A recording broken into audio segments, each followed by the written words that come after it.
Hey, welcome to part 3 of my Raspberry Pi tutorial series, and today we're going to be looking at operating system options and how to actually install the OS. This one should be good and should get you up and running, so stick around.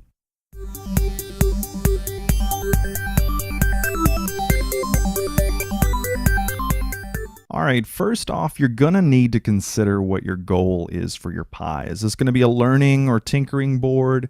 Are you going to be programming, or do you just want a quick and cheap home theater PC? For a more general purpose OS, or for the tinkerer and programmer, I would recommend getting Raspbian. The latest version at the time of this recording is Wheezy, and for a home theater PC, I'd recommend either getting OpenELEC or RaspBMC. And if you're just not sure and you want to try multiple OS versions, get 2 or 3 cards, and you can just install a different OS on each of them and then swap them out depending on what you feel like doing with your Pi at the time. I'm going to include download links to all of these different options listed in the show notes below. Okay, so let's get started. The method I'm about to explain is mainly for those of you who have a Mac or a Linux desktop. If you have Windows, the concept is still pretty much the same, but you'll just use a different program to get the disk image onto your SD card. So Windows users, hang tight for a moment and I'll direct you to the program that you will need. All right, step 1. Regardless of which type of PC you're using, you're going to need to download the disk image or images of your preferred OS for the Pi. And these are by no means the only options, just the ones that I would recommend in order to get you started. The first one, as I mentioned before, is Raspbian. And there's also another version that just came out called Occidentalis, which is actually based on Raspbian, but it has more of an educational slant to it and includes a lot more educational tools. For a home theater PC, you'll want to install either OpenELEC or RaspBMC, and both of these are built around the XBMC, Xbox Media Center. And both of those work really well. All right, so step 2, once you have chosen your OS and click the download link, if you have the option to specify a location, choose one that you're going to remember because we're going to come back to this folder after the download is complete. I made a new folder in my downloads folder called Raspberry Pi, but you can call it whatever you want. And once your download's complete, it will probably be in a zip file, so you'll need to unzip it.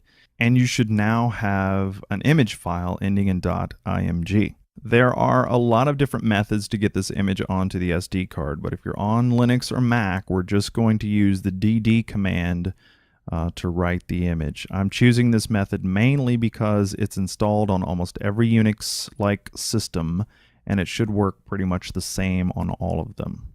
But before I talk about DD on Mac and Linux, if you're a Windows PC user, I told you I'd get back to you, you're going to need to download the Win32 Disk Imager. And basically, once you have installed it, you'll need to run it and tell it where your image is located on your hard drive and what drive letter to write the image to for your SD card.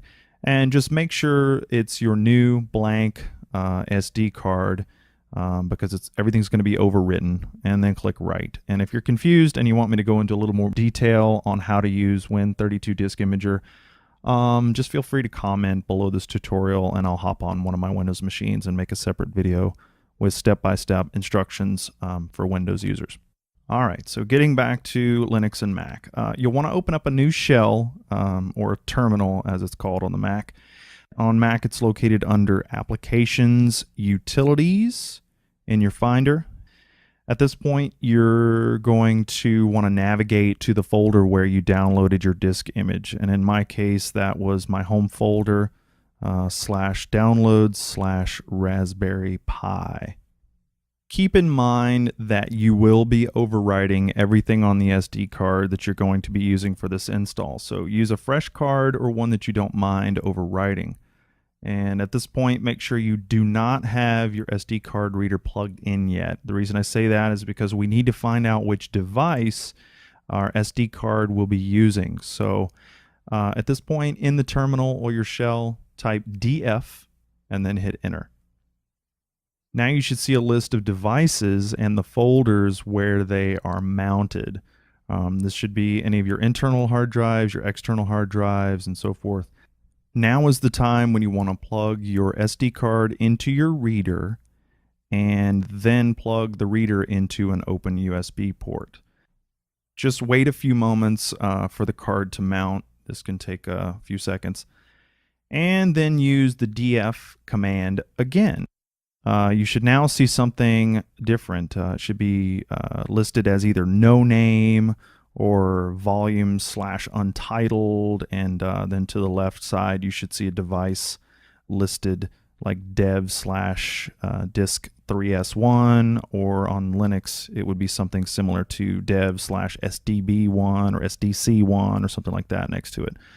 And your device assignment may be different from mine, so just take note of which device is listed next to that volume carefully, and you'll want to make sure that you're using the SD device and not one of your hard drives. DD is an unforgiving command, and it will overwrite without prejudice and without asking you if you're sure about doing so. So just be very careful. I can't stress this enough. You don't want to overwrite your main hard drive. All right, so once you know the device that you're going to write to, remember it or write it down. It should be, like I said, something like either dev/disk3s1 on a Mac or something similar to dev/sdc1 on Linux. We're going to change this a little bit since we actually want to write the disk image to the entire card, not just a partition on the card, which is what we have mounted right now. So what you need to do is you actually need to unmount the SD card's partition before we can write to the entire card. We don't want to eject the card, we just want to unmount it. So on your Mac, you can open up the disk utility. It's in the same folder as your terminal, and then select the volume under the SD card device and click unmount. You can also do this from the terminal, but you'll need to be the super user. So you'll change to that using sudo. So you type sudo space diskutil space unmount and another space and then your device name, whatever that happens to be. And in my case, it's dev/disk3s1. And on Linux, you do similar thing. You would type sudo space unmount space /dev sdc1 or whatever your device assignment happens to be. And regardless of whether it's Mac or Linux, sudo will prompt you for your administrator password to perform this command as a super user or root. Alright, so once the SD card's partition is unmounted, we're going to run DD with 3 arguments, BS, IF, and OF. That stands for block size, in file, and out file. And you will run the command like this: dd space bs equals 1m, that's a block size of 1 meg, an in file equals, and then the location of where you stored your image file, and then OF equals, and then our device name of the SD card. Now this we're going to change a little bit. So if your device was listed as dev/disk3s1, you want to change the OF argument to dev/rdisk3. This may be different depending on your system, so changing this will make sure that you use the entire SD card, not just the partition. And on Linux, it should be something listed like dev/sdb1 or sdc1. So the letter after that SD could be different depending on your system. So in order to write to the whole card, you just need to take away the 1 and make it either dev/sdc or sdb, whatever it happens to be.